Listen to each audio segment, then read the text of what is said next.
justice et toutes choses vous seront données en plus.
Cherchez d'abord le royaume des cieux et sa justice. Et toutes choses vous seront données en plus. Alléluia, Alléluia. Alléluia.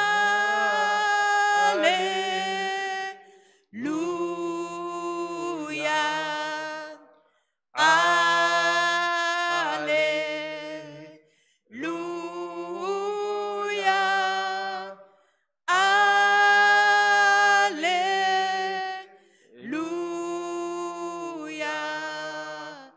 Alléluia. Alléluia. L'homme ne vivra pas de pain seulement, mais de toute parole qui sortira de la bouche de Dieu. Alléluia, Alléluia. Alléluia.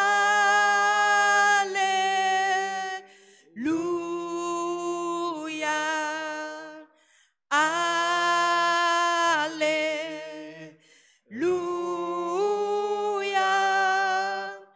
Alléluia.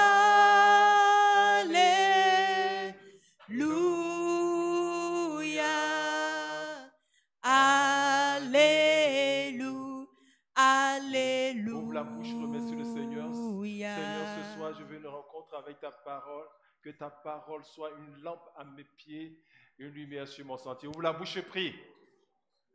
Ouvre la bouche et prie. Ira santaraba kenderebeki noroboko maraba. Erise kerebeki naraba sontaraba. Kerisoko maraba, que ta parole soit une lampe à mes pieds, oh, une lumière sur mon sentier. Éclaire-moi par ta révélation de ta parole au nom puissant de Jésus-Christ de Nazareth. Merci Seigneur, au nom puissant de Jésus-Christ de Nazareth. Amen. Assieds-toi, acclame le Seigneur. Assieds-toi dans la présence du Seigneur. Baisse la tête et ferme les yeux. Saint-Esprit, conduis-nous dans ce temps, conduis-nous dans la révélation de la parole au nom de Jésus. Amen. Nous commençons le week-end jeûne par cette introduction. Jeunesse, sanctification et impact. Jeunesse, sanctification et impact. Bien-aimés jeunes, un jeune qui se sanctifie ne peut jamais passer inaperçu. Amen. Un jeune qui se sanctifie, un jeune qui garde la pureté ne peut pas quitter cette vie sans l'avoir marquée. Ouais. La jeunesse même signifie force d'impact. Mais la force d'impact peut être perdus dans l'environnement social. Donc, la jeunesse est préparée par Dieu lui-même pour marquer son temps. Mais, comment le faire? Beaucoup de jeunes pensent que c'est quand on fait beaucoup de bruit. Quand on se fait remarquer, le bruit, c'est plusieurs choses. La manière de s'habiller, la manière de parler, la manière de se faire voir, tout ça, c'est du bruit. Donc, contrairement à ce qu'on peut croire, ce ne sont pas les jeunes qui sont les plus bruyants, les plus tumultueux, qui ont de l'impact dans la vie. Amen. Ça, c'est une grave erreur. Les jeunes qui ont de l'impact, ce sont les jeunes qui se sanctifient. Amen. Et je répète, un jeune qui se sanctifie ne peut jamais passer inaperçu. Amen. Prenons l'exemple de Jacob et Ésaü dans Genèse chapitre 25, verset 27 à 34. Verset 27 à 34. Ses enfants grandirent. Ésaü devint un habile chasseur, un homme des champs. Mais Jacob fut un homme tranquille qui restait sous les tentes. Isaac aimait Ésaü parce qu'il mangeait du gibier, et Rebecca aimait Jacob. Comme Jacob faisait cuire un potage, Ésaü revint des champs, accablé de fatigue. Et Ésaü dit à Jacob, « Laisse-moi, je te prie, manger de ce roux-là, car je suis fatigué. » C'est pour cela qu'on a donné à Ésaü le nom d'Édom. Jacob dit, « Vends-moi aujourd'hui ton droit d'aînesse. » Ésaü répondit, « Voici, je m'en vais mourir. À quoi me sert ce droit d'aînesse? » Et Jacob dit, « Jure-le-moi d'abord. » Et il le lui jura. Il vendit son droit d'aînesse à Jacob. Alors Jacob donna à Ésaü du pain et du potage de lentilles. Il mangea et but, puis se leva et s'en alla. C'est ainsi qu'Ésaü méprisa le droit d'aînesse. Amen. Voilà.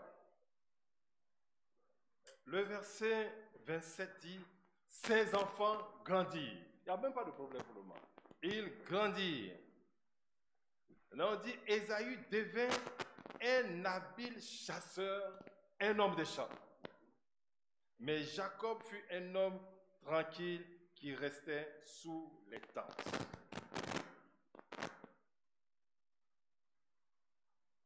Ésaü, un habile chasseur.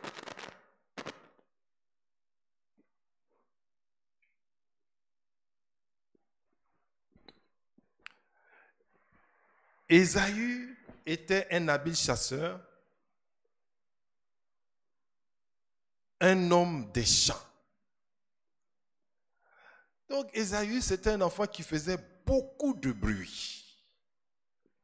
Et il se faisait voir. Aujourd'hui, il y a beaucoup d'enfants, beaucoup de jeunes qui sont des habiles chasseurs. Ils chassent l'argent. Ils sont en train de chasser les diplômes. Hein? Ils sont à la chasse. Et ils font tout pour avoir leur gibier, c'est-à-dire pour atteindre leur objectif. Et la Bible dit que Jacob était un homme tranquille, un homme qui était sous la tente. Verset 28. Verset 28, il est dit, Isaac aimait Ésaü parce qu'il mangeait du gibier. Et ça veut dire quoi? Il est aimé à cause de ce qu'il fait. Il a de l'impact, l'influence sur son père à cause de ce qu'il rapporte. Oui. Mais le verset continue en disant, et Rebecca aimait Jacob, point.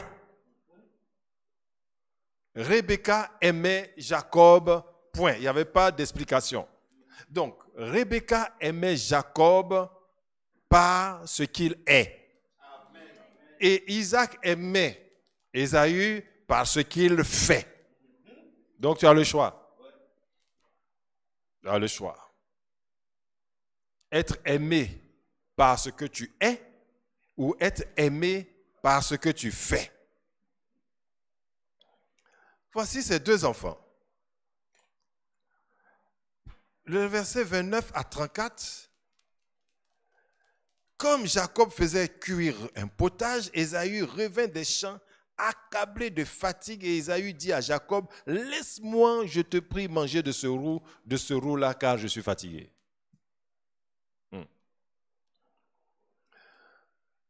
Et Jacob dit, vends-moi aujourd'hui ton droit d'aînesse. C'est tout ce que tu demandes? Oh, ça c'est rien ça. Donne-moi à manger. Ça signifie que l'échelle des valeurs de Ésaü était dans les champs. Et l'échelle des valeurs de Jacob était une vie intérieure. Aujourd'hui, beaucoup de jeunes ne savent pas avoir une vie intérieure et les parents les y poussent. Ouais. Les jeunes ne sont pas aimés par ce qu'ils sont. Ils sont aimés par leurs parents parce qu'ils font. Et ils les perdent. L'échelle des valeurs d'Ésaü était loin de ce que Dieu veut. Son échelle des valeurs, son père l'aime parce qu'il apporte du gibier. Donc il va apporter toujours du gibier. Son père l'aime parce qu'il est brillant à l'école. Son père l'aime parce qu'il apporte des diplômes. Son père l'aime parce que son CV, on va voir le CV de Jacob, d'Ésaü se rappelait. Son père l'aime parce que. Voilà. Oh, gloire à Dieu dans les lieux très hauts. L'échelle des valeurs de Jacob était dans des choses intérieures, c'est-à-dire les choses sensibles à l'esprit. Une fois que tu fais du bruit et tu es toujours dans les champs, tu ne peux pas être sensible aux choses de l'esprit. Chapitre 26, versets 34 à 35. Verset 34 à 35. Ésaü, âgé de 40 ans, prit pour femme Judith, fille de Béri, le Hétien, et Basmath, fille d'Élon, le Hétien. Elles furent un sujet d'amertume pour le cœur d'Isaac et de Rebecca. Wow. Ils ont le même âge. Voilà celui qui est sur le champ social. À 40 ans, à l'époque, c'était trop jeune. Il est déjà marié. Et il a 2 femmes. Aujourd'hui, regarde le CV des jeunes gens sur le champ social. Il y en a qui ont fait avorter au moins 4-5 filles, une dizaine de filles. Ouais. Ils ne sont pas encore mariés, mais ils ont déjà tué plusieurs enfants. Du bruit, se fait voir. Quand on regarde déjà, le CV d'Ésaü est full, son CV. Habile chasseur, homme de terrain. Il a vendu rapidement son droit d'aînesse, donc il est riche. Aimant les passions de la chair. Et mari de 2 femmes. Son CV est prêt.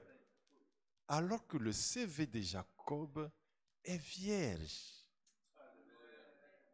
On lui demande si on peut écrire ton CV, toi jeune. Regarde ton CV comme il est plein aujourd'hui. Et toutes les filles que tu as rencontrées en cachette, tu ne mets pas ça sur ton CV. Mais c'est écrit sur ton CV spirituel. Ah. Du bruit. Beaucoup de bruit. Jacob était un homme tranquille. CV vierge. Maintenant, on arrive face à la bénédiction. Ésaü est un chasseur. Donc, lorsque le père veut donner la bénédiction, il appelle Ésaü pour lui dire, je te donne la bénédiction, pour cela, va dans les champs et rapporte-moi du gibier. La mère de Jacob a entendu qu'il y avait une bénédiction. Pendant que Ésaü va aller dans les champs pour chercher du gibier, et sur place dans la maison, ils ont trouvé le gibier. Amen. sur place. Écoute, ton champ va déterminer ta bénédiction.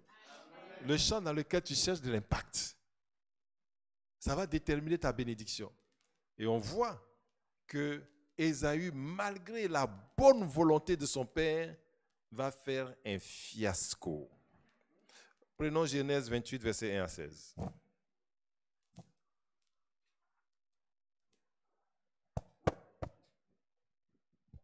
Genèse 28, 1 à 16. Isaac appela Jacob, le bénit et lui donna cet ordre. Tu ne prendras pas une femme parmi les filles de Canaan. Lève-toi, va à Paddan Aram, à la maison de Bethuel, père de ta mère, et prends-y une femme d'entre les filles de Laban, frère de ta mère. Que le Dieu Tout-Puissant te bénisse, te rende fécond et te multiplie, afin que tu deviennes une multitude de peuples. Qu'il te donne la bénédiction d'Abraham, à toi et à ta postérité avec toi, afin que tu possèdes le pays où tu habites comme étranger et qu'il a donné à Abraham. Et Isaac fit partir Jacob, qui s'en alla à Paddan Aram, auprès de Laban, fils de Bethuel, l'araméen, frère de Rebecca, mère de Jacob et d'Ésaü. Ésaü vit qu'Isaac avait béni Jacob et qu'il l'avait envoyé à Paddan Aram pour y prendre une femme. Et qu'en le bénissant, il lui avait donné cet ordre. Tu ne prendras pas une femme parmi les filles de Canaan. Il vit que Jacob avait obéi à son père et sa mère et qu'il était parti pour Paddan Aram. Ésaü comprit ainsi que les filles du pays de Canaan déplaisaient à Isaac son père. Et Ésaü s'en alla vers Ismaël. Il prit pour femme, outre les femmes qu'il avait, Mahalat, fille d'Ismaël, fils d'Abraham et sœur de Némajot. Très bien, arrêtons-nous là pour le moment.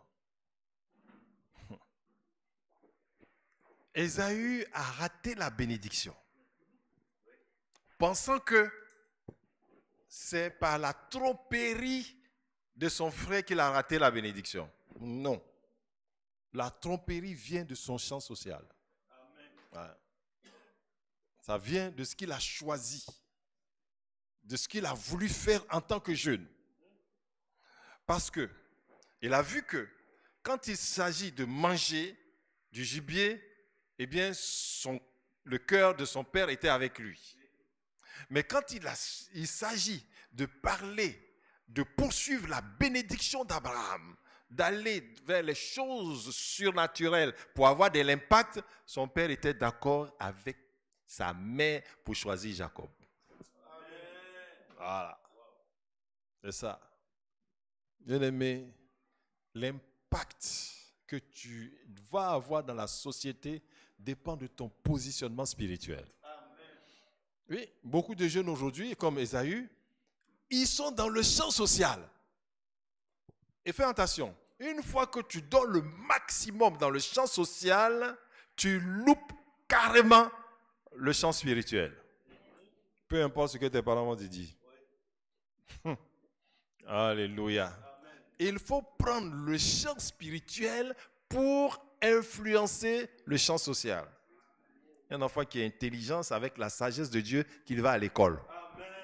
Et l'inverse. Là, il se rend compte qu'il a loupé complètement. Et alors, il veut faire du rattrapage. Alors, pour faire du rattrapage, il s'en va encore aggraver son cas en prenant une troisième femme. Parce que Ésaü n'avait pas compris que Jacob, son mariage a été guidé par ses parents. Et lui, il est toujours en train de se guider lui-même. Mais pourquoi le mariage de Jacob est guidé par ses parents? À cause de la bénédiction d'Abraham. Bien-aimé. Donc, en dehors du champ social, il y a une bénédiction qui ne dépend pas du champ social. Est-ce que tu dois comprendre? En tant que jeune, il y a la bénédiction, il y a le champ social, certes. Il y a les activités que tu peux mener. Il y a les avantages que tu peux avoir, mais ces choses n'ont aucun impact sur la durée de ta vie. Ils n'ont aucun impact sur ton bonheur et sur ta paix. Voilà, ce jour-là, il a vu que son père n'était pas avec lui. Et que son père n'avait pas crié au scandale pour dire pourquoi Jacob a pris la bénédiction. Au contraire, il a dit, tant mieux. Tant mieux pour lui. Oh, gloire à Dieu. Continuons.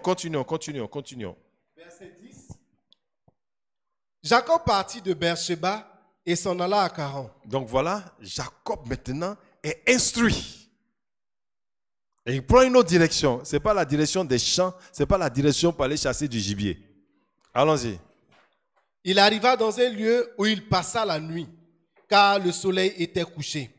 Il y prit une pierre dont il fit son chevet et se coucha dans ce lieu-là.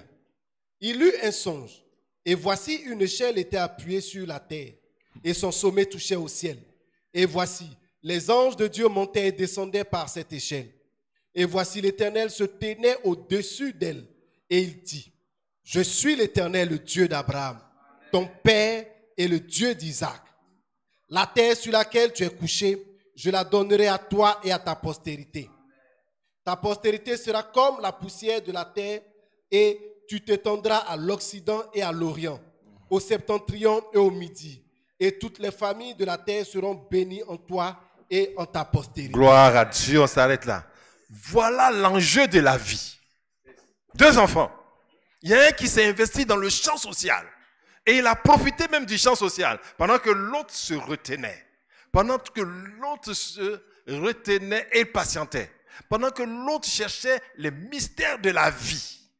Et voilà, le ciel s'ouvre sur celui qui cherche les mystères de la vie. Et une voix, l'Éternel lui parle.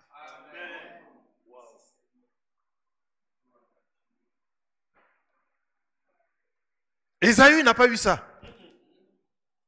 Malgré ses palmarès sociaux, malgré son CV rempli, il n'avait pas ça. Bien aimé, en tant que jeune, si tu n'as pas fait cette rencontre réellement, tu es perdu. Je te dis. Parce que tout ce que tu as ne pourra jamais ouvrir le ciel sur toi. Or, il faut que le ciel s'ouvre sur toi pour que tu aies de l'impact dans la vie. Jeunesse, sanctification et impact. Et comment Jacob a pu-t-il avoir ce ciel ouvert? Il a réfléchi. Il a été instruit. Il ne s'est pas précipité dans le champ social. Aujourd'hui, les jeunes, quand il y a un qui ont des licences ou bien des masters à 22, 23 ans, ils cherchent du travail. Quoi?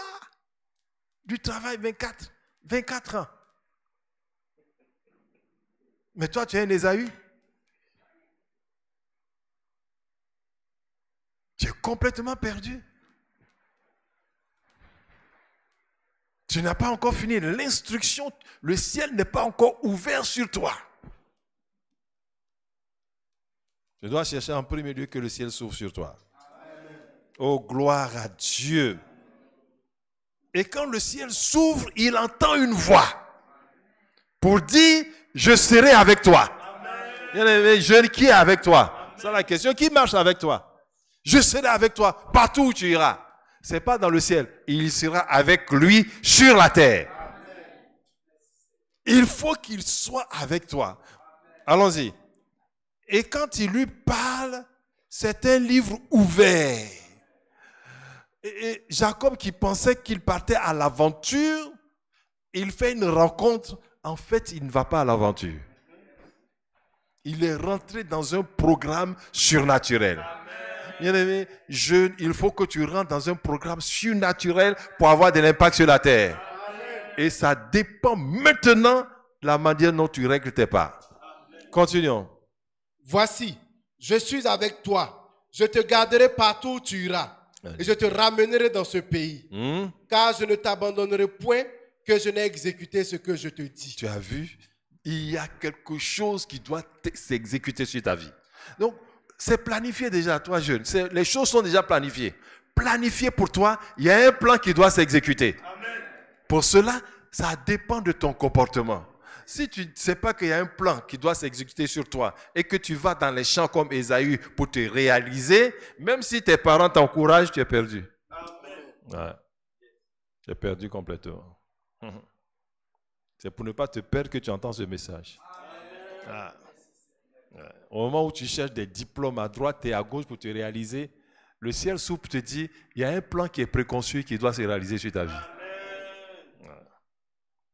Allons-y. Verset 6. Jacob s'éveilla de son sommeil et il dit, certainement l'Éternel est en ce lieu.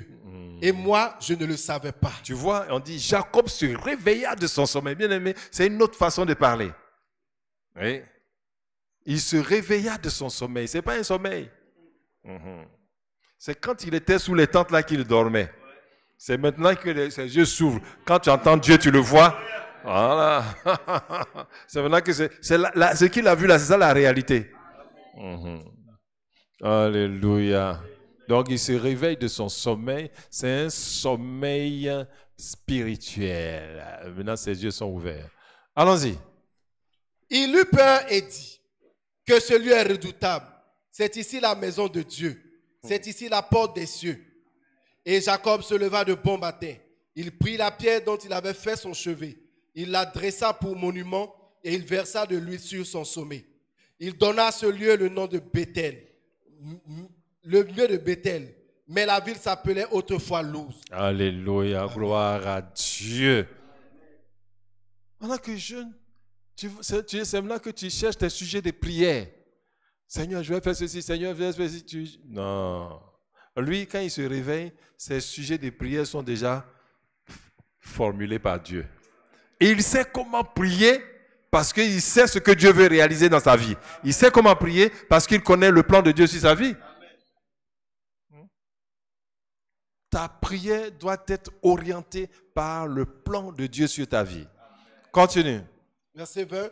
Jacob fit un vœu en disant, si Dieu est avec moi et me garde pendant ce voyage que je fais, s'il me donne du pain à manger et des habits pour me vêtir, et si je retourne en paix à la maison de mon Père, alors l'Éternel sera mon Dieu. Voilà, tu vois. Dans sa prière, il retrouve toutes les choses pour lesquelles Ésaïe courait dans les champs. Il a à manger gratis, il a le vêtement, il a la santé, il a tout, sans courir.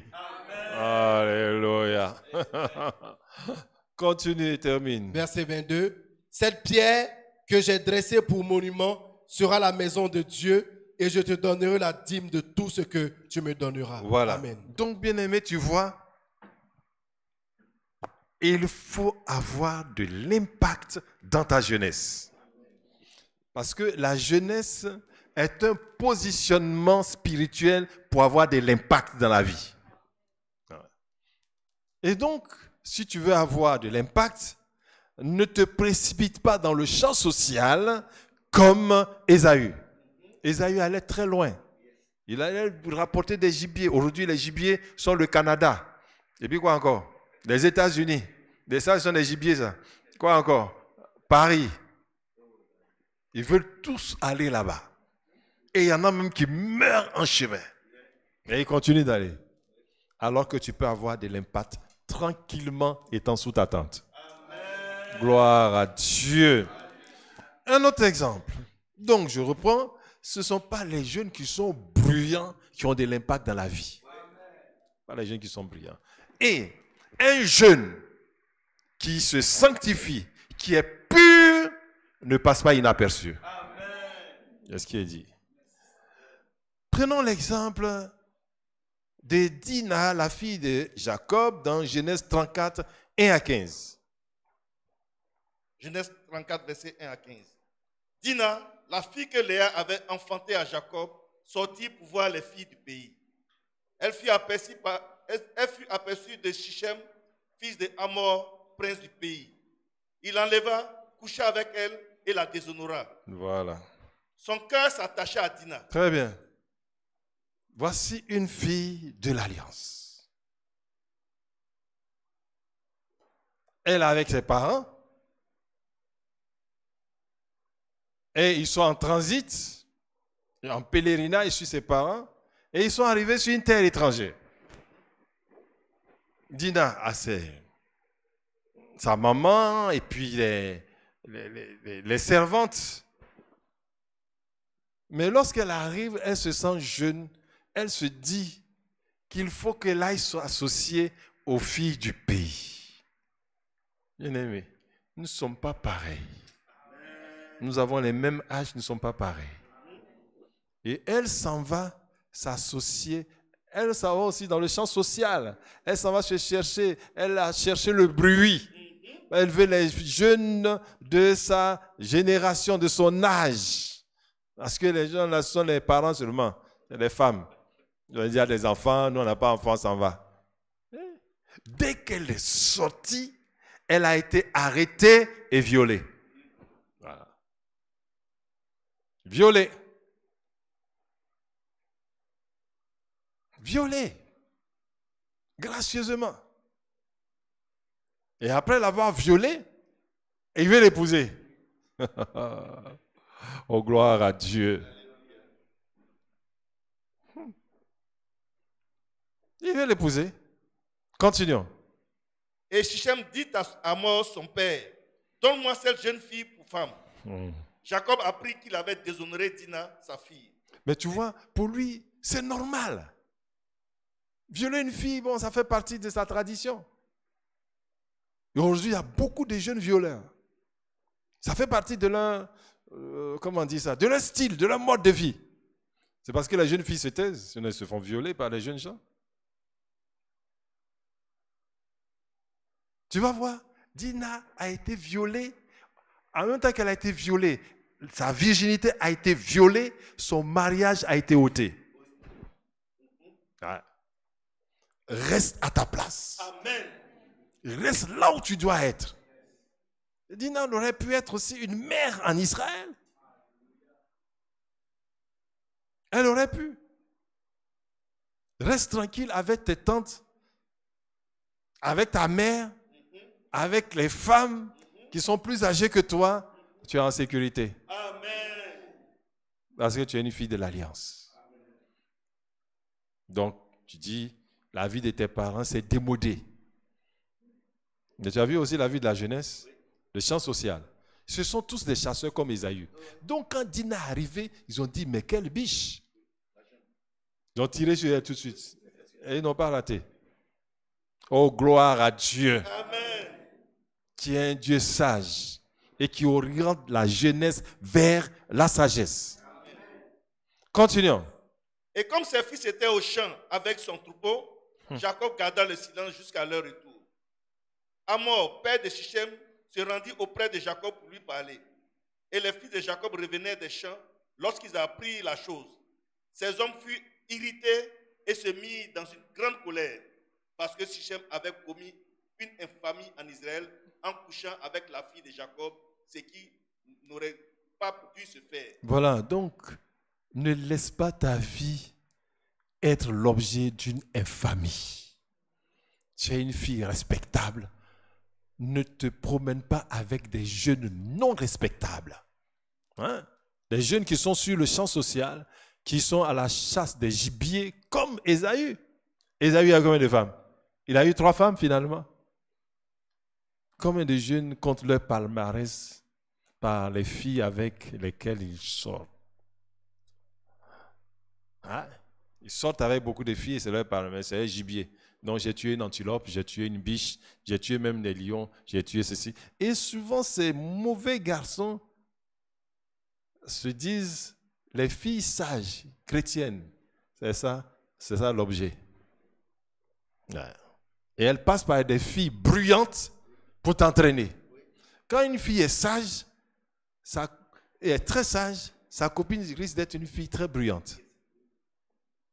Bruyante, qui parle beaucoup, qui ne respecte rien, et puis il va traîner l'autre, toi tu es trop timide, puis on va partir. Il dit stop. Nous ne sommes pas de la même nature. Amen. Oh, gloire à Dieu. Amen. Je dis, quelqu'un qui se préserve, quelqu'un qui garde la pureté, ne passe pas inaperçu. Amen. Oui. Beaucoup de jeunes pensent qu'il faut qu'ils fassent du bruit pour se faire remarquer. Le bruit que tu es en train de faire là, c'est ton impact que tu es en train de dissiper. Que tu le veuilles ou pas. Pour avoir de l'impact de la vie, ce n'est pas le bruit, c'est une vie de pureté. Une vie de sainteté. C'est ça qui permet d'avoir de l'impact dans la vie sociale. Je rappelle que notre thème, c'est jeunesse, sanctification et impact. Merci. Donc la suite du passage, vous allez voir, les jeunes gens, Ah non, ils vont se venger et toute cette tribu de Sichem sera complètement détruite.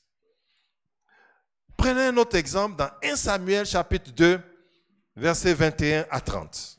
Nous sommes en train de voir quels sont les jeunes qui se préservent, qui sont purs et qui ne passent pas inaperçus.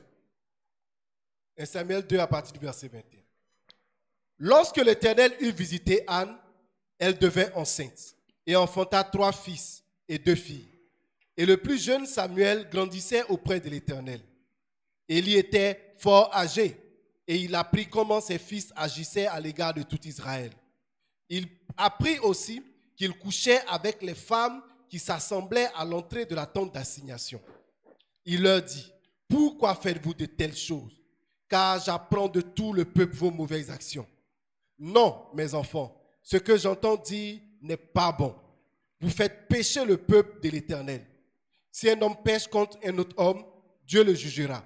Mais s'il pêche contre l'Éternel, qui intercédera pour lui? » Et ils n'écoutaient point la voix de leur père, car l'Éternel voulait les faire mourir. Le jeune Samuel continuait à grandir, et il était agréable à l'Éternel aux yeux des hommes. Un homme de Dieu vint auprès d'Élie et lui dit, « Ainsi parle l'Éternel, ne me suis-je pas révélé à la maison de ton père lorsqu'il était en Égypte, dans le pays, dans la maison de Pharaon? Je l'ai choisi parmi toutes les tribus d'Israël pour être à mon service dans le sacerdoce, pour monter à mon autel, pour brûler le parfum, pour porter le fardeau devant moi. Et j'ai donné à la maison de ton père tous les sacrifices consumés par le feu et offerts par les enfants d'Israël. Pourquoi foulez-vous aux pieds mes sacrifices et mes offrandes que j'ai ordonné de faire dans ma demeure? Et d'où vient que tu honores tes fils plus que moi, afin que vous engraissiez des prémices de toutes les offrandes d'Israël, mon peuple? Verset 30, c'est pourquoi, voici ce que dit l'Éternel, le Dieu d'Israël. J'ai déclaré que ta maison et la maison de ton père marcheraient devant moi à perpétuité. Et maintenant, dit l'Éternel, loin de moi, car j'honorerai celui qui m'honore, mais ceux qui me méprisent seront méprisés. Amen. Quel impact! On appelle ça un impact négatif. Oui. Quelle est cette situation? À l'époque, les sacrificateurs étaient les juges en Israël. C'était des rois. C'était les chefs. C'est eux qui gouvernaient le peuple. Donc, ils avaient beaucoup de privilèges. Et ici, on a 2 fils du sacrificateur Élie. Et le père était comme à la retraite. Et c'est eux qui profitaient des privilèges donc, du sacrificateur. Les offrandes, les sacrifices, ils en jouissaient pour assouvir leur passion charnelle. Et ça ne suffisait pas. Qu'est-ce qu'ils faisaient? Ils couchaient, ils profitaient de leur titre pour coucher avec les filles. Hein?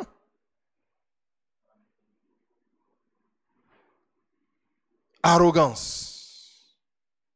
Ils faisaient beaucoup de bruit. Beaucoup de bruit au point que tout le monde en parlait. Les fils. Donc quand on est en train de parler de toi. Tout le monde parle de toi. Ce jeune-là, voyez ce qu'il fait. Il est vraiment bandit. C'est un arrogant. Tu es sur la mauvaise voie. Tu n'auras pas d'impact. Ouais. C'est ton impact que tu es en train de dissiper comme ça. C'est un impact négatif. Donc, ils profitaient des privilèges pour assouvir leur passion. Ils étaient bruyants, arrogants, et ils se voyaient aussi en position de force. Ça, c'est une ruse du diable. Les jeunes souvent se voient en position de force alors qu'ils n'ont rien. Rien. Et puis tu te vois en position de force, avec l'arrogance. Quand tu pars, tu dis, mon papa, mais ton papa, c'est pas toi. Ta maman, c'est pas toi. Voilà, donc tu n'as pas de force. Et ceux-là, ils étaient fiers de leur position. Ils étaient dans le sacerdoce par pure grâce, mais ils ont dépensé cette grâce-là en vain. À côté d'eux, il y avait un autre jeune homme qui ne faisait pas de bruit. Un jeune enfant du nom de Samuel. Il n'était même pas dans la lignée des sacrificateurs, mais comme sa maman l'a accouché par vœu, le vœu du Nazaréat, il est consacré. Donc il est au service du Seigneur par pure grâce et il est au contact de ces jeunes voyous. Il pouvait certainement le brutaliser, il pouvait le mépriser, mal parler de lui, mais celui-là gardait son calme. Pourquoi? Sa maman lui rendait visite et lui donnait des conseils. Comme la maman de Jacob donnait des conseils à Jacob. Ouais. Oh, gloire à Dieu! Il ne faisait pas de bruit. On ne savait pas que Samuel était dans le temple. Mais ce qui est sûr, Samuel ne passait pas inaperçu. C'est-à-dire le bruit de voyousie couvrait la présence de Samuel. Personne ne savait qu'il y avait un Samuel dedans. Alléluia. Mais il ne passait pas inaperçu. Oh, gloire à Dieu. Ce jeune homme ne pouvait pas passer inaperçu. Bien-aimé, si tu es calme, tranquille, réservé, pur, tu gardes ta pureté en tant que jeune homme, même si personne ne te voit, le Très-Haut te voit. Amen. Et je préfère que le Très-Haut me voie que de me faire voir par les hommes. Amen. Continuons. 1 Samuel 3, verset 1 à 21. Verset 1. Le jeune Samuel était au service de l'Éternel devant Élie. La parole de l'Éternel était rare en ce temps-là. Les visions n'étaient pas fréquentes. En ce même temps, Élie, qui commençait à avoir les yeux troubles et ne pouvait plus voir, était couché à sa place. La lampe de Dieu n'était pas encore éteinte et Samuel était couché dans le temple de l'Éternel où était l'arche de Dieu. Alors l'Éternel appela Samuel, il répondit, « Me voici ». Et il courut vers Élie et dit, « Me voici, car tu m'as appelé. » Voilà. Le jeune Samuel était au service de l'Éternel devant Élie. On va bien. Devant Élie. On n'a pas dit que les fils de Élie étaient au service de l'Éternel devant leur père. On n'a pas dit ça. Ils faisaient beaucoup de bruit, mais le ciel ne parlait pas d'eux. Ouais. On n'a pas dit, par exemple, que Phinéas servait l'Éternel devant son père, Élie. Non. Mais on dit le jeune Samuel. C'est bien dit le jeune, hein, c'est ça? Le jeune Samuel était au service de l'Éternel. Est-ce que toi, tu es au service de l'Éternel en tant que jeune? Est-ce que tu es consacré en tant que jeune? Est-ce que tu es au service de Dieu? Ou bien tu es au service des plaisirs, de tes propres plaisirs? Si tu es au service de tes plaisirs, sache que tu n'auras aucun impact. Aucun impact. Et la Bible dit, la parole de l'Éternel était rare en ce temps-là et les visions n'étaient pas fréquentes. Le verset 3, la lampe de Dieu n'était pas encore éteinte, etc. Verset 4, alors l'Éternel appela Samuel, il répondit, me voici. Donc il entend la voix de Dieu et il va vers qui? Il va vers Élie. Pourquoi va-t-il vers Élie? Parce que c'est Élie qui est son boss, comme on peut dire, son chef. C'est lui qui l'a instruit dans les voies de l'Éternel. Donc, ce qui veut dire que Élie est un bon instructeur. Amen. Il a aussi instruit ses fils. Mais les fils, au lieu d'écouter leur père, ils ont fait n'importe quoi dans le temple. Ils ont eu un impact négatif. C'est-à-dire, la condamnation va venir sur le père à cause des enfants. Toi, on te dit d'avoir un impact dans le monde pour que ta famille s'élève. Toi, ton impact, ça vient troubler ta famille. Beaucoup de jeunes sont comme ça aujourd'hui. Troublent leurs parents. Oh, gloire à Dieu. Merci pour ces jeunes Samuel qui vont s'élever dans cette génération. Continuons. Il courut vers Élie et dit, me voici, car tu m'as appelé.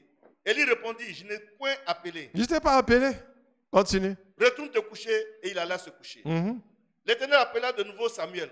Et Samuel se leva, alla vers Élie et dit, me voici, car tu m'as appelé. Yes. Élie répondit, je n'ai point appelé mon fils, retourne te coucher.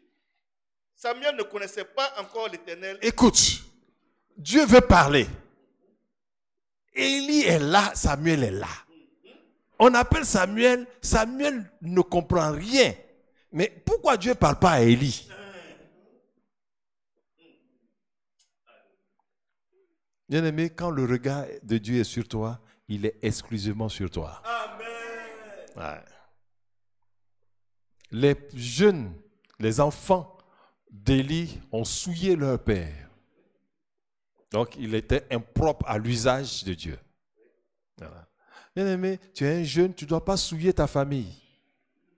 Tu dois plutôt sanctifier ta famille. Par ton exemple et ta pureté, Dieu va avoir un bon regard sur ta famille. Oh, gloire à Dieu. Continuons. Samuel ne connaissait pas encore l'Éternel et la parole de l'Éternel ne lui avait pas encore été révélée. Samuel ne connaît pas Dieu, mais il se gardait pur. Samuel ne connaissait pas Dieu, mais il ne faisait pas n'importe quoi.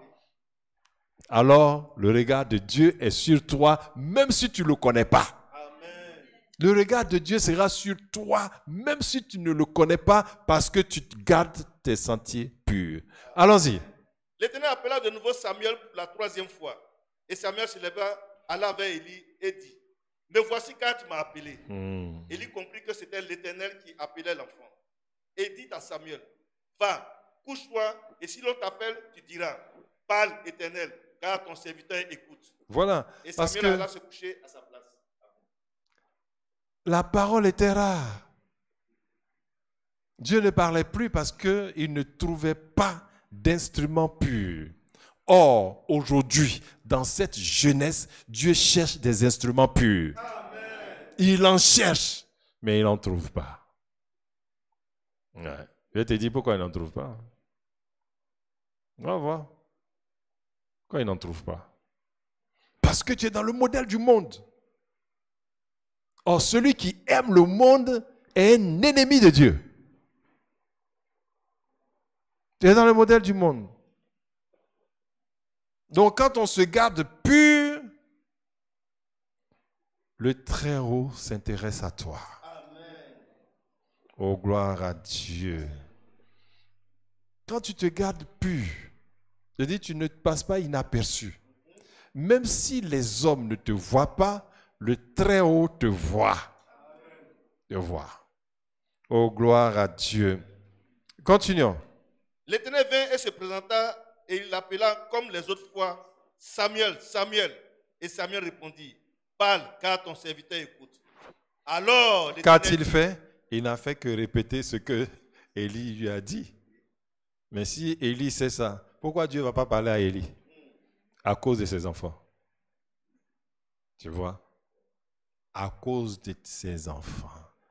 À cause de toi, Dieu est fâché contre tes parents. Dans ces conditions, es-tu un jeune de bénédiction? Mon Dieu, cherche la sanctification et la pureté. Amen. Continue.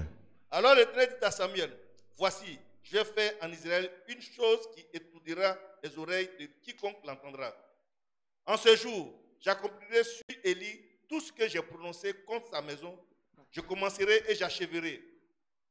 Je lui ai déclaré que je veux punir sa maison à perpétuité à cause du crime dont il a connaissance et par lequel ses enfants, ses fils se sont rendus méprisables sans qu'il les ait réprimés. Donc tu vois, père ou mère, si tu dois faire la guerre à ton fils, il faut lui faire la guerre. Amen. Il ne faut même pas jouer avec ça. Amen. Tu dois lui faire la guerre s'il a un mauvais comportement. Amen. Oui. Il dit à cause de ses fils. Il a entendu leur mauvais comportement, mais il ne les a pas réprimés. Dieu ne peut jamais marcher avec des parents qui ne répriment pas leurs enfants, qui marchent dans de mauvaises voies. Et aujourd'hui, c'est une génération de pères et de parents qui adorent leurs enfants. Ouais. Ils sont prêts à se sacrifier, payer beaucoup d'argent pour qu'ils aillent très loin, à la chasse, comme Ésaü. Alors ce que Dieu recherche, c'est la pureté de leur comportement. C'est la pureté. Parce que ton enfant qui s'en va aux États-Unis, qui s'en va au Canada, chercher des choses pour faire quoi? Des choses que le monde a déjà produites. Or, il y a des choses qui ne sont pas encore dans le monde et que Dieu a placées en ton enfant et qu'il veut impacter le monde. Ouais. Dieu a un projet sur la vie de chaque jeune. Absolument. Continue. C'est pourquoi je jure à la maison d'Élie que jamais le crime de la maison d'Élie ne sera expié. Wow. Ni par des sacrifices, ni par des offrandes. Attends. Aucun sacrifice ne va enlever le péché sur cette maison.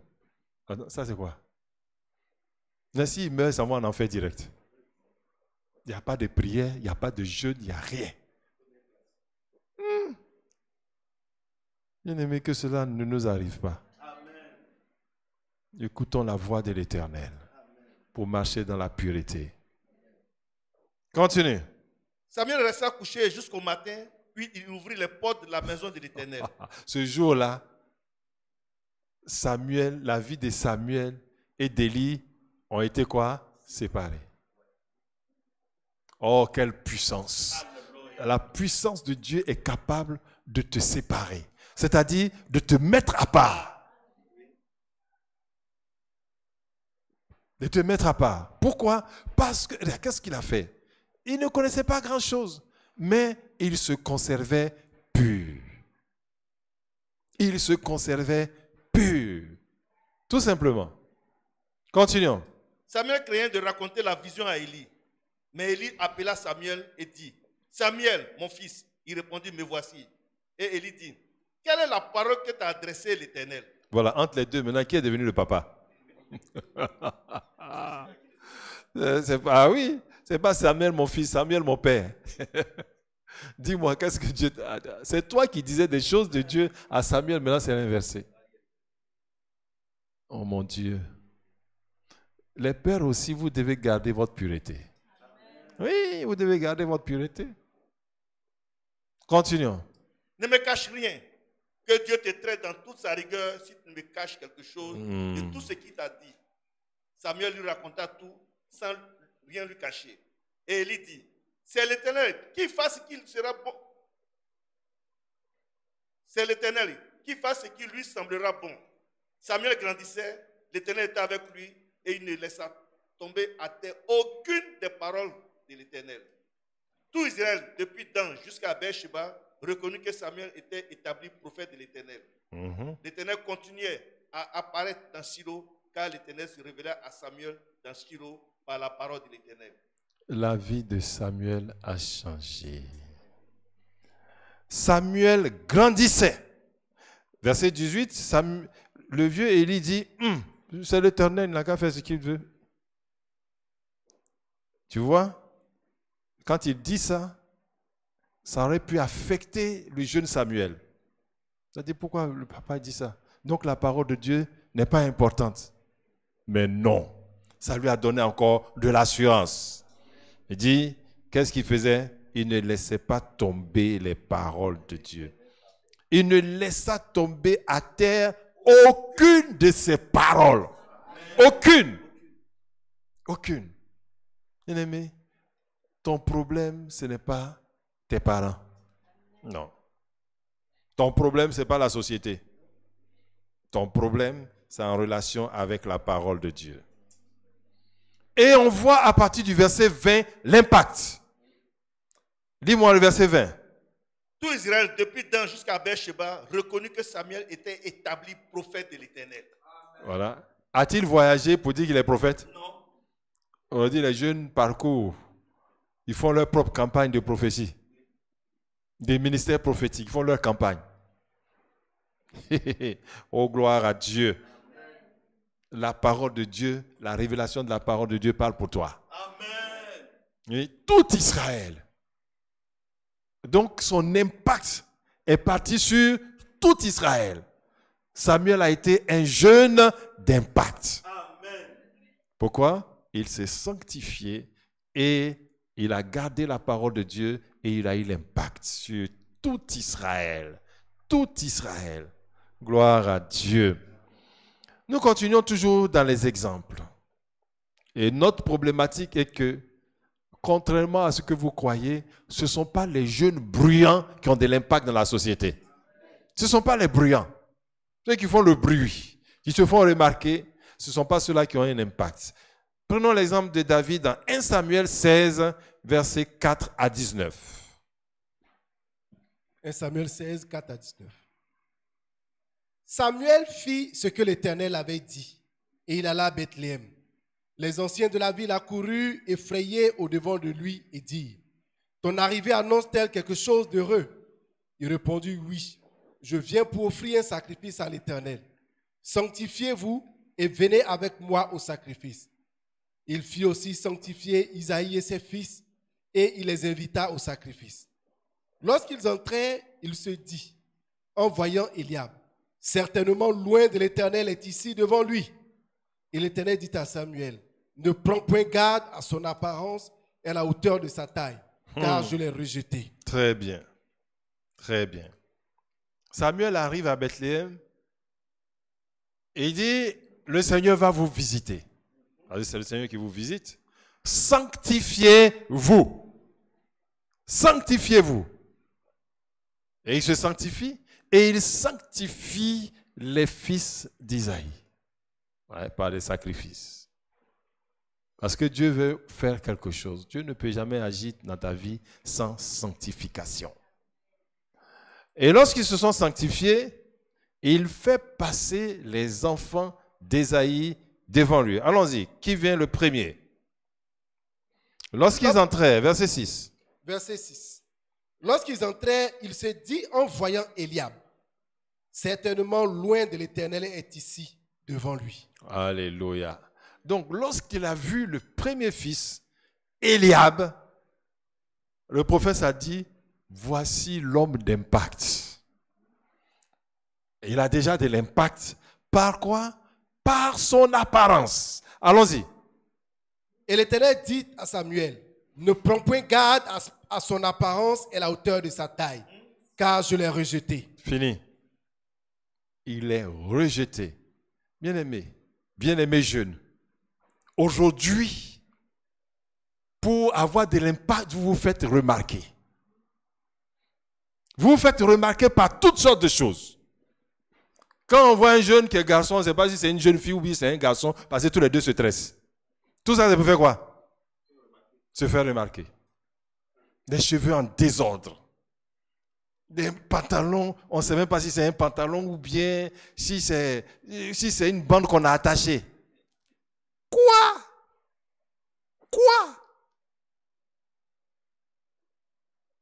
C'est comme ça que Dieu vous a créé.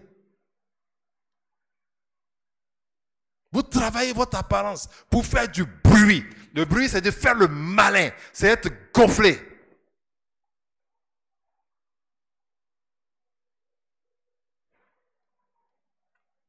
Et regarde aujourd'hui la jeunesse. Bruyants par leur apparence. Quel silence. Oh, je dis gloire à Dieu. Amen. Merci Seigneur. Oui. Gloire à Dieu. Parce que la parole de Dieu est la vérité. Amen. Il dit, ne te fie pas à son apparence. Parce que c'est ce qu'il a travaillé. Il dit, l'Éternel ne regarde pas l'apparence, mais Dieu regarde au cœur. Attention. Beaucoup se trompent. On dit non, Dieu regarde au cœur. Donc, je peux me tresser, je peux me faire parce que Dieu regarde. Mensonge. Ton cœur doit influer ton apparence. Oui. Et que ça influe ton apparence. Ça, c'est très clair. Ce qu'on voit de toi, c'est ce que tu penses. L'apparence de Jésus, hein, c'était clair. C'est pour cela qu'il fallait un Judas pour aller indiquer qui est Jésus. Il était comme ses disciples, comme tout le monde. Gloire à Dieu. Bien aimé, nous avons un modèle. Et quand on l'a crucifié, on a pris ses habits. Si c'était n'importe quoi. Oui. Et on voulait gâter son apparence, on a mis une couronne d'épines. Donc tes cheveux, tu as fait, on dirait épines. C'est la croix de Jésus ou c'est quoi? Jésus a porté la couronne d'épines pour que tu aies une meilleure apparence. Amen. Tu travailles ton apparence. Dieu dit, il ne s'occupe pas de ton apparence. L'Éternel regarde au cœur. Continue. Verset 8. Ésaïe appela Abinadab et le fit passer devant Samuel. Et Samuel dit, l'Éternel n'a pas non plus choisi celui-ci. Voilà. Ésaïe fit passer Shama. Et Samuel dit, l'Éternel n'a pas non plus choisi celui-ci. Tu as vu? Tous les jeunes, Dieu veut choisir au milieu de cette famille un jeune d'impact. Un jeune d'impact. Comme aujourd'hui, Dieu veut choisir parmi vous un jeune d'impact. Ça coûte. Ça coûte. Ne vous conformez pas au siècle présent, dit la parole de Dieu. Ne vous conformez pas au siècle présent. Comme dit, non, il faut que je me tresse pour que j'aille parler aux jeunes. Quoi? Quoi? Jamais. C'est la parole de Dieu qui est la vérité. Et là, il dit la vérité selon la parole de Dieu. Alléluia. Oh, gloire à Dieu. Alléluia. Tu te souviens de ces jeunes enfants qui ont vu Élisée et parce qu'il était chauve, ils étaient en train de faire quoi? Ils ont été maudits. Oh, gloire à Dieu. Revenons à la parole de Dieu. Et ne pas se laisser tromper par le diable. Dieu cherche des jeunes d'impact.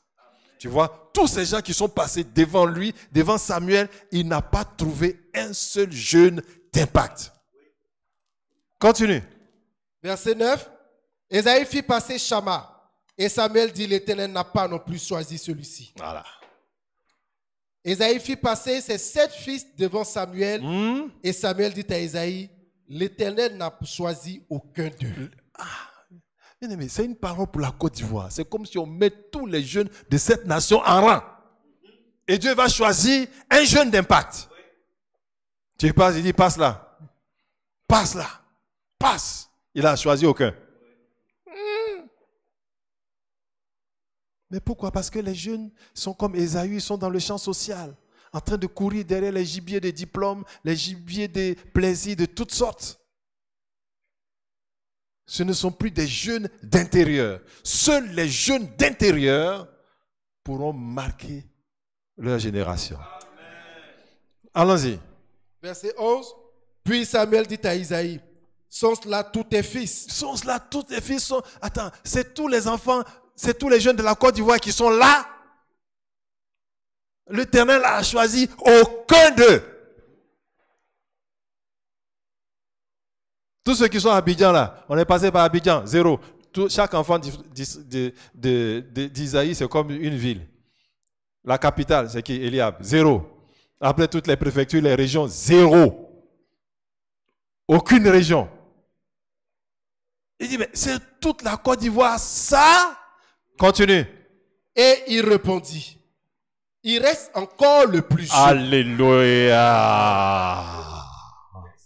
Il reste encore le plus jeune qui n'a pas été corrompu. Amen. Il reste un village en Côte d'Ivoire. Un village en Côte d'Ivoire. Oui. une zone rurale en Côte d'Ivoire où se trouve un jeune. Alléluia. Allons-y. Mais il fait paître les brebis. Alors, alléluia. Mais il est au champ. Lui, il ne vaut rien. S'il est trop jeune, on ne peut pas. Les bons types là sont devant toi. J'ai dit quoi? Alléluia, allons-y. Alors Samuel dit à Isaïe, envoie le chercher. Envoie vite, c'est moi qui ajoute, envoie vite le chercher. Vite, car on ne va pas se mettre à table s'il n'est pas là. Allons-y. Continue. Isaïe l'envoya chercher.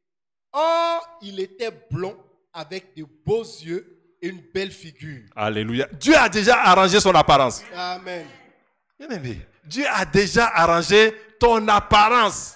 Ne cherche plus des apparences dans le champ social. Amen. Allons-y. L'Éternel dit à Samuel, lève-toi, où est le, car c'est lui. Lève-toi, où est le, car c'est lui. C'est lui l'homme d'impact. Lui l'homme d'impact. Continue. Samuel prit la corne d'huile, éloigné au milieu de ses frères. L'Esprit de l'Éternel saisit David à partir de ce jour et dans la suite. Continue. Samuel se leva et s'en alla à Rama. Continuons. Chapitre suivant. Verset 14. L'Esprit de l'Éternel se retira de Samuel qui fut agité par un mauvais esprit. Non. Reprends ça. L'Esprit de l'Éternel se retira de Saül, Voilà. qui fut agité par un mauvais esprit venant de l'Éternel. Tu vois? Et il faut que l'onction vienne sur un jeune dans cette nation pour que les mauvais esprits se sentent en danger. Amen. Et fuient. Dès que l'onction est venue sur David, il a été secoué. Attention, ce mauvais esprit-là était sur celui qui avait la gouvernance. Ouais. Et qui faisait que Israël avait des problèmes. Aujourd'hui, Dieu veut oindre des jeunes pour que l'Afrique soit sauvée. Au lieu de courir pour aller au Canada. Ce sont les jeunes qui ont bâti le Canada. Courir pour aller aux États-Unis. Ce sont les jeunes en Europe. Ce sont les jeunes. Et les jeunes Africains vont aller mourir. Que Dieu interdise cela au nom de Jésus. Que les jeunes comme David, qui sont cachés et qui sont dans les champs, soient révélés par l'Esprit de Dieu. Continuons. Verset 15. Les serviteurs de Saül lui dirent, voici un mauvais esprit de Dieu t'agite. Que notre Seigneur parle. Tes serviteurs sont devant toi. Ils chercheront un homme qui sache jouer de la harpe. Et quand le mauvais esprit de Dieu sera sur toi, il jouera de sa main et tu seras soulagé. Alléluia. Pourquoi on dit le mauvais esprit de Dieu? Parce que la chose était là avant. Vous savez ça qu'il gouvernait, personne ne savait que c'était un mauvais esprit. Mais quand l'onction est venue, alléluia. L'onction qui est venue sur David, c'est une onction royale. L'onction qui vient sur le jeune dans son jeune âge, c'est une onction royale. C'est une onction royale. C'est pour ça que le diable vous fatigue à faire de la folie parce qu'il ne veut pas que l'onction de la royauté vienne sur le jeune. Merci Seigneur parce que Dieu a préparé dans cette génération des jeunes qui vont recevoir l'onction royale. Royale. Continue. Saül répondit à ses serviteurs, trouvez-moi donc un homme qui joue bien et amenez-le-moi. L'un des serviteurs prit la parole et dit, voici, j'ai vu un fils d'Isaïe, Béthélémite, qui sait jouer. C'est aussi un homme fort et vaillant, un guerrier parlant bien et d'une belle figure, et l'Éternel est avec lui. Voilà. L'impact aussitôt. L'impact aussitôt. Et c'est arrivé au palais. Bien aimé, pour le jeune, c'est très rapide. Très rapide. Il est vaillant, c'est un guerrier et il joue. Il ne joue pas n'importe comment. Alléluia. Oh Seigneur, envoie-nous aussi l'onction sur ces jeunes sanctifiés et purs qui vont être des vrais chantres. Qui vont être des vrais chantres. des vrais chantres, des chantres du royaume et non des chantres. On ne veut pas de chantres sur le champ social. Des chantres qui cherchent du gibier comme Ésaü. Dans les chansons, on sait bien que c'est des gibiers. Oh, gloire à Dieu. Merci Seigneur. Alléluia. Eh bien, faire du bruit, se montrer, c'est agir dans l'apparence. Ouais. Aujourd'hui, comme je l'ai dit, beaucoup de jeunes travaillent leur apparence et finissent par faire l'œuvre du diable. Que cela soit interdit au nom de Jésus. Amen. Maintenant que tu as compris, toi jeune, que pour avoir de l'impact, il faut se sanctifier. Comment se sanctifier? Comment se sanctifier afin d'avoir de l'impact? Avoir de l'impact dans la vie commence par la sanctification. Alléluia. Mais pour cela, nous allons voir un passage dans Luc 10, 38 à 42. Luc 10, 38 à 42. Et nous préparons le psaume 119, des versets 9. Luc 10, 38 à 42. Luc 10, 38 à 42. Verset 38. Comme Jésus était en chemin avec ses disciples et entra dans un village, et une femme nommée Marthe le reçut dans sa maison. Elle avait une sœur nommée Marie qui, s'étant assise aux pieds du Seigneur, écoutait sa parole. Marthe, occupée à divers soins domestiques, survint et dit: Seigneur, cela ne te fait-il rien que ma sœur me laisse seule pour servir? Dis-lui donc de m'aider. Le Seigneur lui répondit: Marthe, Marthe, tu t'inquiètes et tu t'agites pour beaucoup de choses. Une seule chose est nécessaire. Marie a choisi la bonne part qui ne lui sera point ôtée. Amen. Voilà. Jésus arrive dans une maison. Deux jeunes filles. On va voir leur attitude. Il y a une qui est dans le champ social. Elle est active.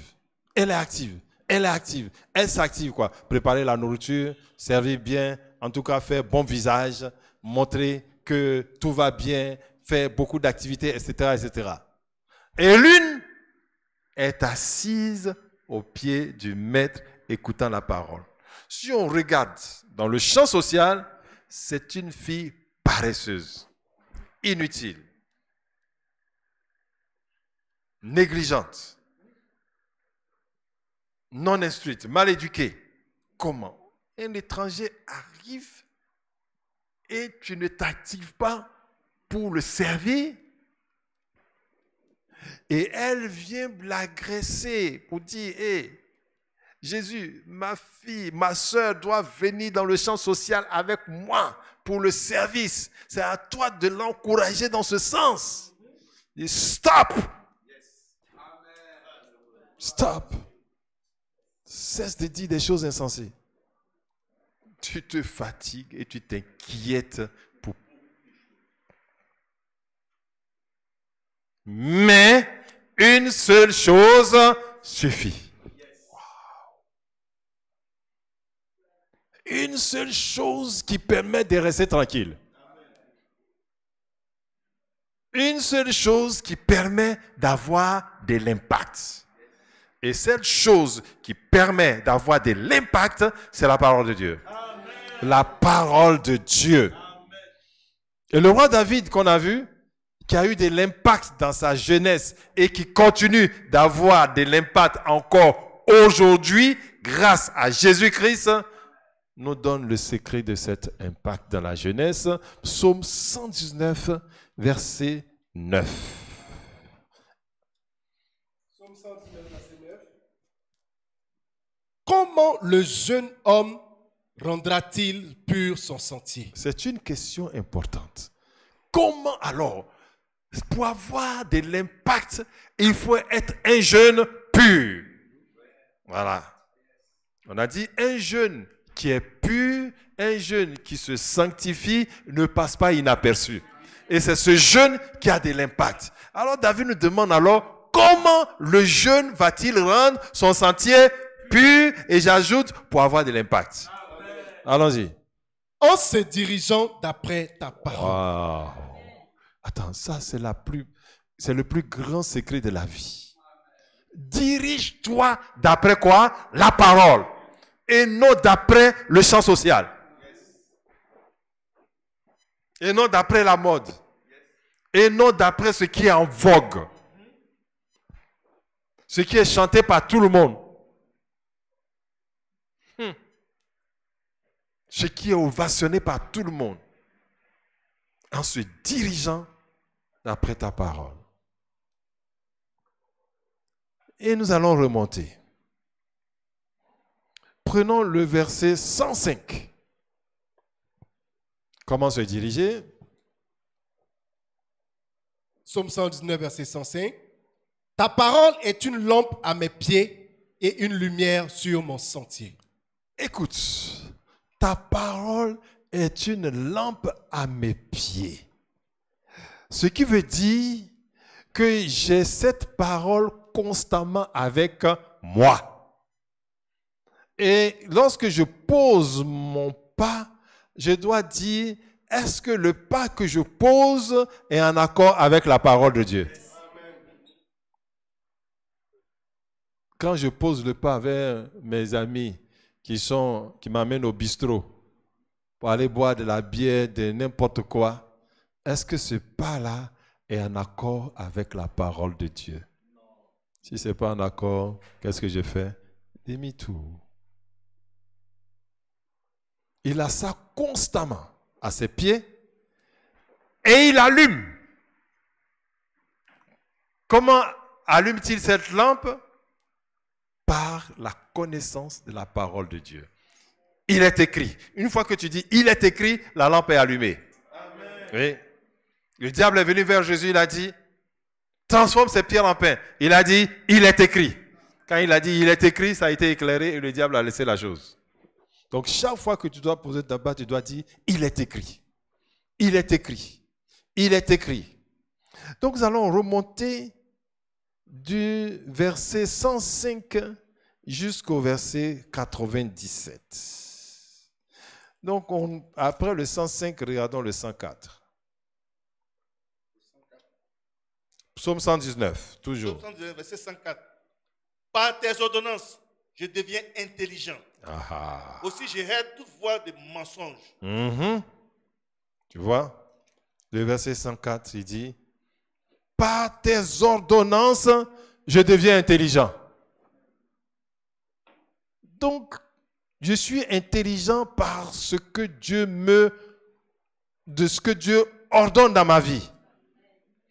Aussi, je hais la voix du mensonge. On continue, 103. 103. Que tes paroles sont douces à mon palais, plus que le miel à ma bouche. Tu as vu? C'est comme ça qu'on rend le sentier pur. Que la parole de Dieu soit douce à ton palais et que la parole soit comme du miel dans ta bouche. On continue toujours. Verset 102. Je ne m'écarte pas de tes lois, car c'est toi qui m'enseignes. Voilà. Tu es mon seul enseignant. Dieu est mon enseignant. Dieu est mon instructeur. Dieu est mon enseignant. Dieu est mon professeur. Peu importe ce que l'on va me dire à l'école, que dit mon enseignant qui est le Seigneur? Oui. Il est mon enseignant. Il est mon enseignant. Je ne m'écarte pas. On continue. Verset 101. Je retiens mon pied loin de tout mauvais chemin, afin de garder ta parole. Donc, chaque fois que tu prends un mauvais chemin, tu laisses tomber la parole de Dieu. C'est-à-dire, la parole de Dieu dit ne va pas et tu y vas, tu as laissé tomber la parole. Continue. Verset 100. J'ai plus d'intelligence que les vieillards, car j'observe tes ordonnances. Waouh. Donc, lorsque tu observes la parole de Dieu, tu deviens intelligent. Continuons. Verset 99. Je suis plus instruit que tous mes maîtres, car tes préceptes sont l'objet de ma méditation. Donc, lorsque tu médites la parole de Dieu, tu deviens instruit. Hein? C'est-à-dire que tu as des informations que les autres n'ont pas. Tu deviens instruits, plus que ses maîtres même. Continue. Verset 98. Tes commandements me rendent plus sage que mes ennemis, car je les ai toujours avec moi. Alléluia. Tes commandements me rendent plus sage que mes ennemis. Plus sage. Donc, la meilleure façon de te débarrasser de tes ennemis, c'est de faire quoi? D'observer les commandements de Dieu. Enfin, 97. Combien j'aime ta loi. Elle est tout le jour l'objet de ma méditation. Alléluia. Et c'est le même David qui a écrit ça. C'est lui qui a eu de l'impact et nous a donné son secret. Et son secret aussi se trouve au psaume 1. C'est par là que nous allons lire et nous allons terminer. Psaume 1. Le psaume 1 que tu connais par cœur. Psaume 1. Heureux l'homme qui ne marche pas selon le conseil des méchants, qui ne s'arrête pas sous la voie des pécheurs et qui ne s'assied pas en compagnie des moqueurs. Très bien. Tu vois, on n'a même pas encore parlé d'obéir à la parole de Dieu. Premièrement, tu es heureux si tu ne marches pas avec le conseil des méchants, c'est-à-dire ceux qui ne respectent pas la parole de Dieu. Si tu n'es pas sur la voie des pécheurs, si tu ne t'assieds pas en compagnie des moqueurs, voici des situations où on ne doit pas te trouver. Ne serait-ce que s'écarter des chats, tu es déjà heureux. Amen. Et comment des jeunes gens, les parents obligent à s'écarter de ça, ils sont dans la maison et ils ne sont pas heureux. C'est un problème. Ça, ce sont les Ésaü, ils veulent sortir. Aller dans le champ social. Heureux l'homme qui ne marche pas selon le conseil des méchants. Et qui ne s'arrête pas sur la voie des pécheurs. Les pécheurs, c'est ceux qui font le mal. Ils agissent mal. Et qui n'est pas en la compagnie des moqueurs. Vous voyez, Dina est partie dans une mauvaise compagnie. Voilà ce qui lui est arrivé. Maintenant, tu vois, là, on n'est même pas actif, on est simplement passif. Maintenant, on va être actif. Allons-y. Verset 2. Mais qui trouve son plaisir dans la loi de l'Éternel et qui la médite jour et nuit. Alléluia. Qui trouve son plaisir dans la loi de l'Éternel et qui la médite jour et nuit. Donc, si on me dit, entre la cigarette et puis la parole de Dieu, où est-ce que je trouve le plaisir? La parole de Dieu, hein? Et donc, si tu trouves du plaisir dans la cigarette que la parole de Dieu, mon Dieu, il faut crier au secours. Il faut crier au secours. Tu trouves du plaisir dans la parole de Dieu. Et si tu veux être guéri, médite la parole, continue jusqu'à ce qu'elle te plaise. Amen. Continuons. Il est comme un arbre planté près d'un courant d'eau. Qui donne son fruit en sa saison et dont le feuillage ne se flétrit point. Tout ce qu'il fait lui réussit. Ça, c'est l'impact. Verset 3. Comment tu peux avoir de l'impact en tant que jeune? Tout ce qu'on te donne, tu réussis. Amen. Ouais. Celui-là, on dit, celui-là, tu peux lui donner, il réussit tout. Ça, c'est un jeune d'impact. Amen. On dit, tu as donné ça à Robert. Est-ce que tu le connais? Ce jeune-là. Il est double. Tu le vois en apparence, il semble réussir, mais quand il emmène les résultats, il y a une tromperie. Et un jeune qui réussit toujours, ça se voit. Ça se voit. Toujours. Va balayer la salle, il a réussi. Ah, c'est les dents aussi. C'est les dents aussi. Tous les services. Tous les services. Parce qu'on ne peut pas réussir sans service. Là, c'est clair. Dit tout ce qu'il fait, lui réussit. Tout. Ça, c'est un jeune d'impact. Donc, ton impact peut commencer ce soir. Amen. Tout ce que tu fais. Tout ce que tu fais, il y a de la réussite. Pourquoi? Ça, c'est Dieu donne la réussite à toutes tes œuvres. Amen. Continuons. Verset 4. Il n'en est pas ainsi des méchants. Ils sont comme la paille que le vent dissipe. Quels sont les méchants? Bien-aimés, on trouve beaucoup de méchants dans la jeunesse. Les méchants, ce sont ceux qui font le contraire de ce que Dieu veut. Et ça, on en trouve dans la jeunesse. Pourquoi? Parce qu'il y a des gens qui les excitent à ça. Qui les excite à ça. Quand on veut détruire quelque chose, quand on veut s'aimer le trouble, qui on envoie? Ouais. Il n'est pas pour cette cause, hein, mais il se retrouve là-bas quand même. Tu deviens méchant par la cause de quelqu'un, alors que ce n'est pas ta nature. La Bible dit, si tu fais ça, toi, jeune, tu ne réussiras jamais. Quand on dit il y a des élections, va cafouiller, c'est toi qu'on envoie. Toi, tu ne réussiras jamais. Ouais. Là, si tu es dans les mauvaises œuvres, ouais. On dit, allez casser, tu es dedans. Ouais. À cause de vous, la drogue continue de circuler. Ouais. Parce que si c'est sur les vieillards qu'on compte pour que la drogue... Ah, voilà. Ça. Et ils sont des consommateurs aussi, c'est vrai, ils payent cash. Mais c'est vous qui faites circuler. Donc si votre réseau s'arrête, on va voir les vieux qui fument, là, ils vont sortir aussi, on va voir. Ah, il manque à gagner. Il manque à gagner. Ce soir, que Dieu te retire de ce mauvais chemin. Amen. Continue. Verset 5. C'est pourquoi les méchants ne restent pas au jour du jugement, ni les pécheurs dans l'assemblée des justes. On dit, il n'en est pas ainsi des méchants, ils sont comme la paille que le vent dissipe. Donc un jeune qu'on utilise pour faire le désordre, il va disparaître comme ça. Pas un souffle, il a disparu. Il n'a plus de traces. Et aussi qu'il sache qu'il aura un jugement. Verset 6. Car l'Éternel connaît la voie des justes et la voie des pécheurs mène à la ruine. Ça veut dire, car l'Éternel connaît la voie des jeunes. Amen. Oui, l'Éternel connaît la voie des jeunes. Les jeunes. Les jeunes. Mais ceux qui pêchent vont à la ruine. Ferme les yeux dans nos prières. Laisse la tête. Remercie le Seigneur pour la parole qui est venue. Seigneur, je te rends grâce, je te dis merci pour cette parole qui m'a trouvé dans ma jeunesse. Seigneur, merci, Seigneur. Merci pour cette parole qui m'a trouvé dans ma jeunesse. Qu'elle me dispose, qu'elle me renouvelle, qu'elle me purifie, qu'elle me sanctifie. Oh Dieu, je ne savais pas que en tant que jeune, je suis disposé à avoir de l'impact. Je suis qualifié pour avoir de l'impact. Je suis programmé pour avoir de l'impact. Oh Dieu, merci de m'avoir instruit ce soir. Merci de m'avoir instruit. Seigneur, merci. Je te demande pardon pour tous les péchés de ma jeunesse. Je te demande pardon pour tous les péchés de jeunesse. Je me suis égaré. Je ne savais pas qu'il n'y a pas d'impact dans le champ social.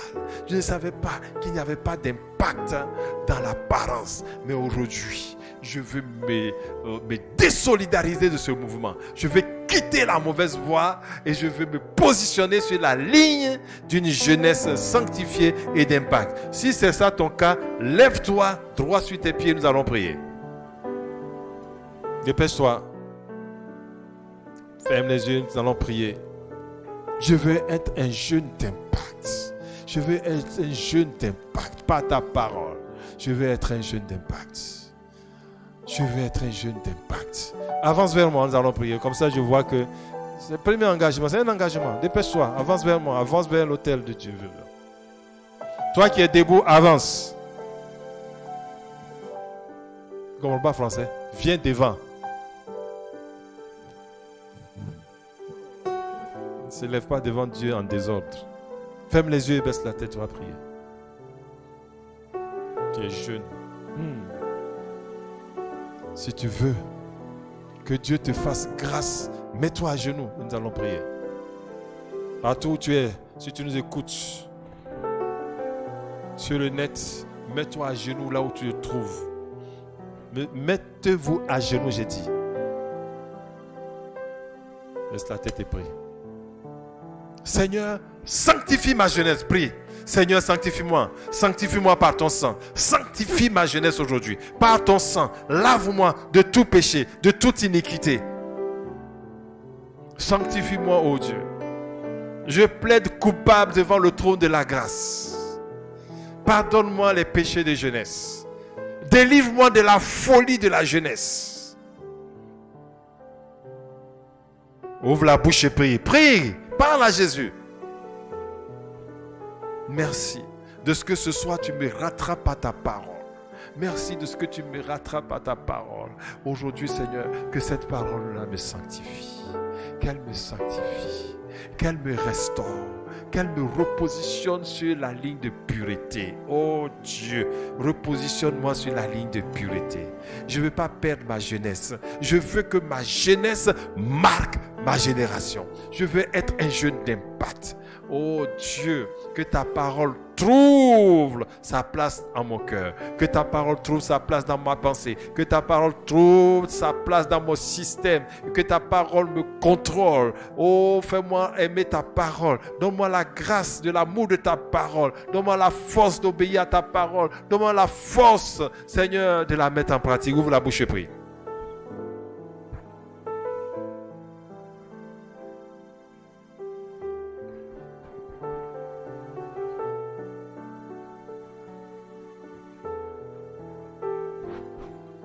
Au nom puissant de Jésus-Christ, garde le silence au moment où je prie pour toi.